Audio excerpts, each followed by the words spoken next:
Hola, ¿cómo estás?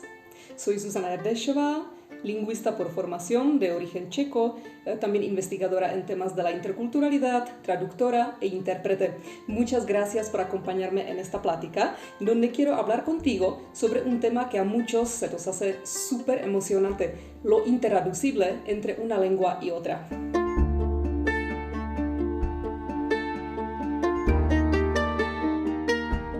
No sé si te has dado cuenta, pero últimamente en las redes sociales, en el internet en general, se han hecho virales varios posts, videos, listas de palabras donde nos están presentando palabras provenientes de diferentes lenguas que tienen significados muy raros, muy complejos, hasta incomprensibles para los que hablamos idiomas como el inglés o el español.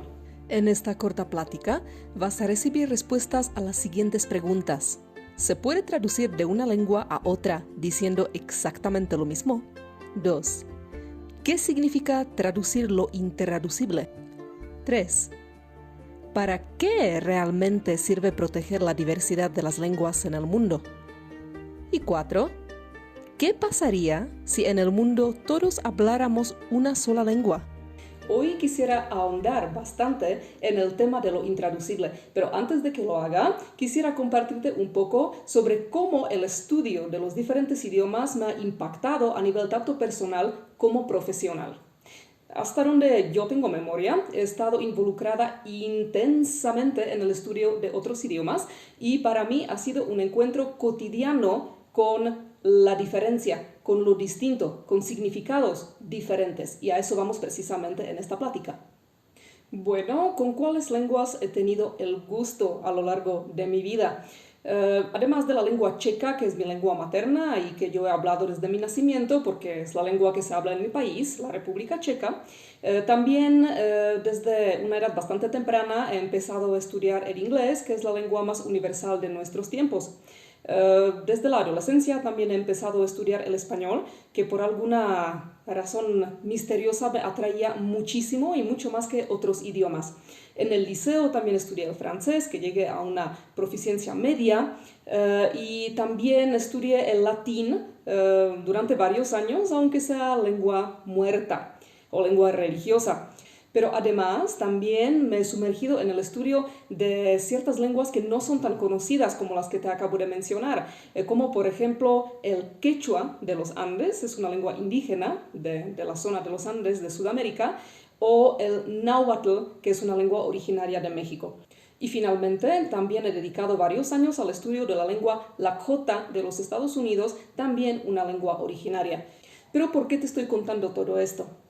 Aunque realmente solo alcancé proficiencia en el inglés y en español, también las demás lenguas que nunca aprendí a un grado tan alto me dieron una excelente oportunidad de asomarme en sus estructuras internas, en su vocabulario y darme cuenta qué diferencias guardan respecto a otras.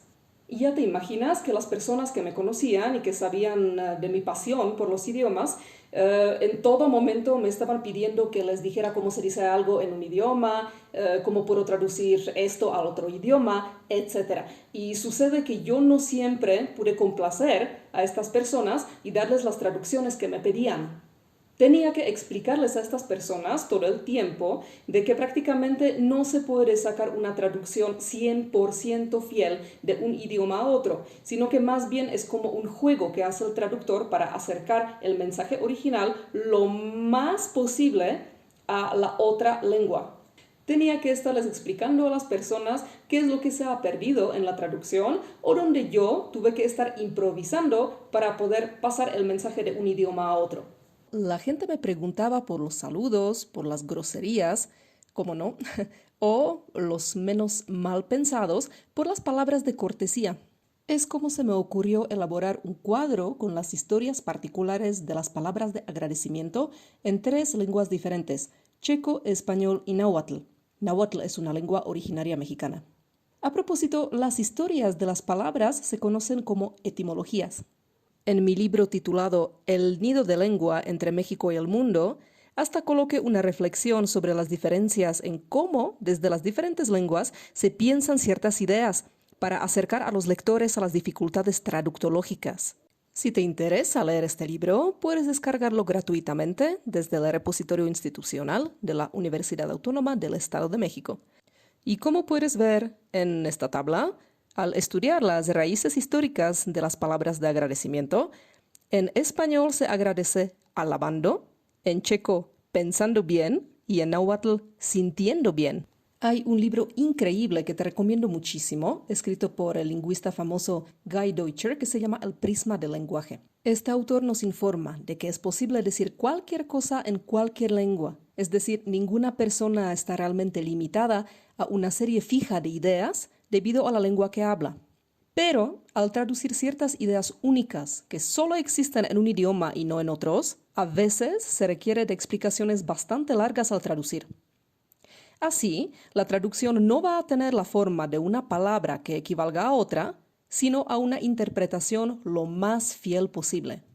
Muy bien, para no dejar esto flotando en el aire, pongamos un ejemplo y vamos a comparar la traducción de una oración sencilla de la lengua checa al español y al inglés.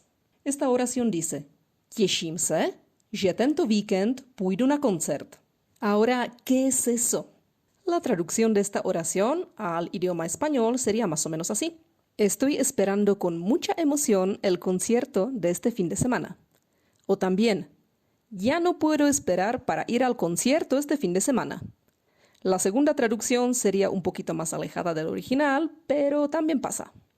Claro, podría traducir solamente: Estoy emocionada por el concierto de este fin de semana, pero entonces faltaría un componente importante de la palabra checa těšit se, que significa estar en proceso de espera amena. O también podría decir en español: Estoy esperando el concierto de este fin de semana, pero entonces nos faltaría el componente de la excitación. Aquí es donde podemos observar que en español no existe el concepto, plasmado en una sola palabra, de estar esperando algo con alegría anticipada. Pero esto no significa que con un poco de esfuerzo no podamos sacar una traducción bastante precisa, aunque más larga que la versión original en checo. Y ahora bien, ¿qué pasa con el inglés? Resulta que el inglés tiene exactamente el mismo concepto que el checo, el verbo frase look forward to. La traducción al inglés sería simplemente I am looking forward to the concert this weekend. No hay que explicar ni agregar nada extra. Y ahora imagina que en cada idioma existen áreas de ideas que son mucho más complejas y amplias que esto. Pregúntate qué palabras existen en las otras lenguas para expresar nociones tan complejas como la noción del tiempo, del bien y del mal, del orden y desorden, del espacio, los colores, todo lo que percibimos en nuestra realidad y que desafía nuestra capacidad de interpretación. La verdad es que cada cultura humana emplea una lógica un poco distinta para cumplir con estas necesidades de interpretación y describir el mundo que nos rodea. Y todo esto está reflejado en las ideas que son transmitidas por las palabras. Hay, por ejemplo, lenguas que cuentan con números y hay lenguas que prácticamente ignoran esa categoría de número. Hay algunas lenguas que solamente reconocen una escala muy reducida de colores y hay lenguas como el español donde la paleta de colores expresada a través del idioma es muy amplia. Hay lenguas que no hacen diferencia entre el verde y el azul. Hay lenguas que casi no distinguen entre los tiempos. En la lengua checa solamente tenemos 3 tiempos: el pasado, el presente y el futuro. Pero en español, entre modos y tiempos, tenemos una colección de 16 variantes distintas para ubicarnos en el tiempo. Las diferencias en cómo segmentamos y describimos el mundo y nuestra realidad a veces son abrumadoras. En este momento estamos llegando al siguiente punto clave de esta plática. La pregunta es: ¿hay que proteger lo intraducible? ¿Para qué nos sirve a la humanidad el enfrentarse con lo intraducible? De mi propia experiencia puedo decirte que existe un discurso muy extendido por todo el mundo que proclama que hay que proteger la diversidad lingüística de los países y de la humanidad entera. Por ejemplo, en México, además del español, que es la lengua usada a nivel nacional, hay más de 60 lenguas habladas por los pueblos indígenas. Oficialmente, de estas lenguas se dice que representan una riqueza, un motivo de orgullo nacional, algo que se puede presumir frente a otros países. Pero, a pesar de este discurso que es bastante bonito, las lenguas indígenas de México, sin excepción alguna, están encaminadas a la extinción. Lo que está pasando es que mucha gente ha aprendido a repetir el discurso sobre la riqueza lingüística de su país, pero sin darse la tarea de preguntarse por qué una lengua debería enriquecer a la humanidad. Es decir, casi nadie sabe qué imaginarse bajo esa supuesta riqueza lingüística, y me queda claro que mucha gente en secreto se pregunta qué propósito tienen realmente todas esas pequeñas lenguas en el mundo de hoy. ¿Acaso no sería más práctico que todos habláramos el inglés o al menos unas cuantas lenguas grandes como el español o ruso o tal vez chino? Hoy en día hay entre 6.000 y 4.000 lenguas en nuestro mundo y no pasa un año sin que se extingan varias de ellas en alguna parte del planeta. ¿Nos conviene a la humanidad que esto suceda y que siga sucediendo? Para realmente hacer algo por las lenguas en riesgo de desaparecer, hay que darnos la tarea de entender por qué realmente es tan importante que las lenguas sigan existiendo. Y yo estoy convencida de que el tema de lo intraducible es perfecto para darnos cuenta de lo apreciada que debería ser cada lengua desarrollada por la humanidad. Pero, ¿por qué? Resulta que a mayor distancia cultural entre los hablantes de una lengua y otra, mayor disparidad entre las formas de pensar. Por ejemplo, si tú desde el nacimiento has hablado inglés y decides aprender también el noruego, que pertenece en la misma familia lingüística, el noruego no te va a desafiar tanto como si quisieras aprender el japonés o el aymara de los Andes. Esto se debe a que las lenguas viven en familias y entre parientes siempre hay más similitud que entre visitantes desconocidos de tierras lejanas. Y esto se refleja claramente en las lenguas. Tal vez te suene la hipótesis de Sapir-Whorf del inicio del siglo XX, la que hoy se ha estabilizado en algo llamado relativismo lingüístico. Es decir, según esta teoría, la lengua o las lenguas que hablamos influyen sobre nuestra percepción del mundo. Guy Deutscher, el autor que ya conoces, lo explica así. Cualquier persona es capaz de asimilar cualquier idea, aunque no exista plasmada en su lengua. Pero de lo que el hablante de cierta lengua no se escapa, es de tener que expresar ciertas ideas al hablar. Por ejemplo, los hablantes del español no pueden dejar de estar expresando el género femenino y masculino al hablar. Por ejemplo, decir que este libro es bueno y que esta comida es buena. Bueno, buena. Por mucho que quisieran no hacerlo, su lengua los obliga a dar esta información al hablar. En cambio, los hablantes del inglés no tienen que estar tomando en cuenta el género de la misma forma que los hispanohablantes. Para un inglés o un estadounidense, a book is good y a meal is good. Good, good. La forma no cambia, no se expresa el género allí. Y ahora estamos llegando al grano. Esto no significa que un hablante del inglés no pueda entender la idea detrás del género, pero solamente se dará la tarea de entender si se ve confrontado con la necesidad de entender esa idea. Si este hablante del inglés nunca se entera de que hay gente hablante de otros idiomas que tiene que emplear formas de género al hablar, jamás hará esa reflexión al respecto y se quedará con lo que tiene en su propio idioma, el inglés. Este mismo hablante incluso puede pensar que la manera en cómo funciona su propio idioma, el inglés, es la misma para las demás lenguas del mundo. Es decir, solo reflexionamos sobre lo diferente cuando nos vemos expuestos a algo diferente. Y por eso decidimos hacer el siguiente experimento. Reunimos a un grupo de trabajo checo, proveniente de la República Checa, en Europa Central, con uno otomí, que es un pueblo originario de México. E intentamos sacar de nuestras dos lenguas varias palabras que nos distingan, es decir, que contengan ideas intraducibles a otros idiomas y también mutuamente entre ellas. Es decir, estábamos buscando identificar palabras que no podríamos traducir literalmente del checo al otomí o del otomí al checo. Un día nos sentamos a debatir estos temas y déjame decirte que fue todo un reto. ¿Por qué? Como hablante de cualquier lengua, normalmente no eres consciente de todo lo que encierra tu idioma materno. Lo usas con tal naturalidad que ni te detienes a pensar por qué dices lo que dices y cómo tu propia lengua es diferente de las demás. Eso es totalmente normal. De hecho, tendrías que estudiar la lingüística, por ejemplo, la lingüística comparativa, para empezar a notar estas diferencias y también las similitudes internas. Entonces, cuando nos reunimos con los compañeros otomíes, fue una labor ardua porque ellos no estaban acostumbrados a pensar que su lengua era tan única. Y la verdad es que también yo tuve que prestar mucha atención a mi propio idioma durante varias semanas y apoyarme en otros hablantes del checo para poder hacer mi lista de las palabras intraducibles.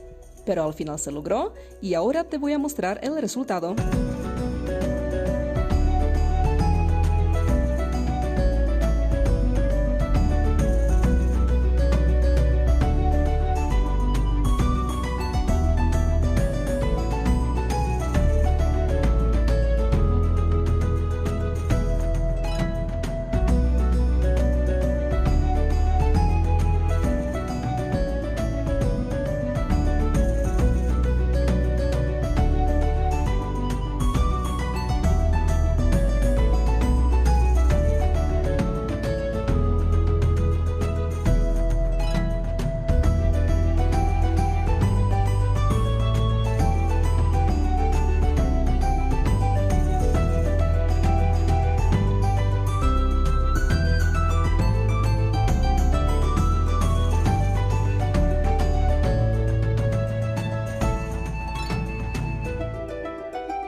Con este experimento quiero demostrarte lo siguiente.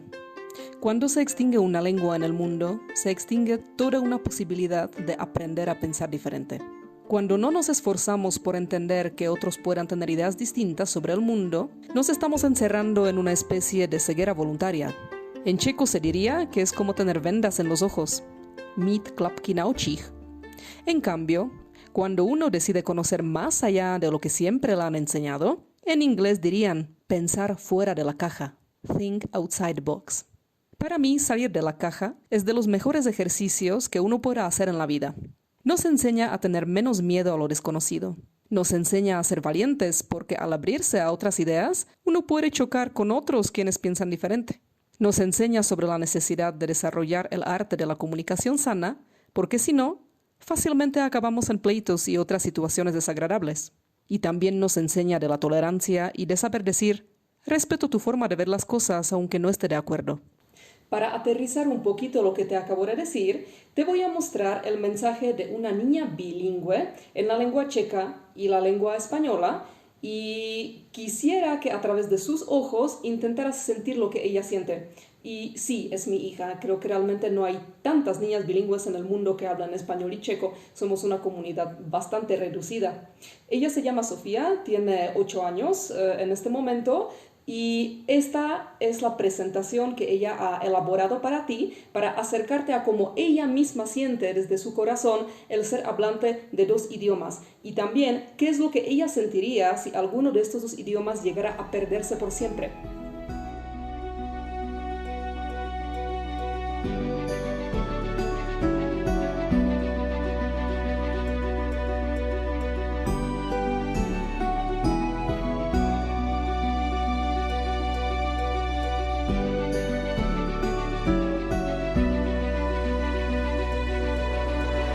Definitivamente los niños que hablan más de un idioma desde su muy temprana infancia son unos grandes maestros para los que hemos crecido con una sola lengua y nos ha costado mucho trabajo aprender alguna otra.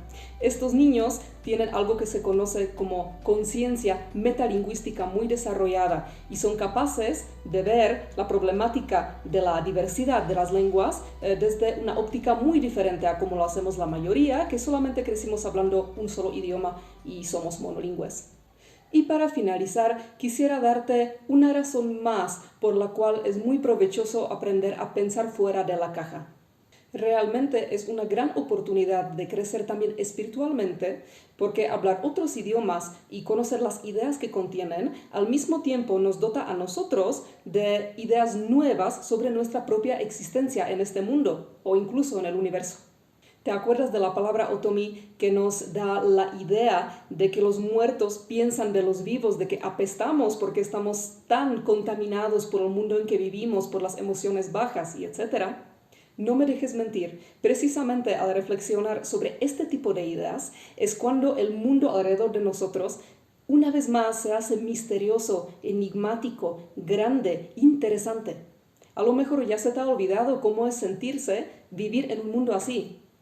Cuando una lengua diferente desafía nuestra capacidad de pensamiento y de creatividad y nuestro intelecto en general, se convierte en una cancha de juego donde realmente la pelota con la que estamos jugando es el pensamiento humano mismo. Y lo importante es que aún, porque muchas lenguas en el mundo aún no se han extinguido y estamos a tiempo para hacer algo por ellas, gracias a esta diversidad, esta cancha de juego está realmente abierta a todos nosotros. Solo tenemos que tener ganas de jugar, entrar y jugar. Bueno, muchas gracias por acompañarme en esta plática. Espero te haya servido para algo. Hasta la próxima.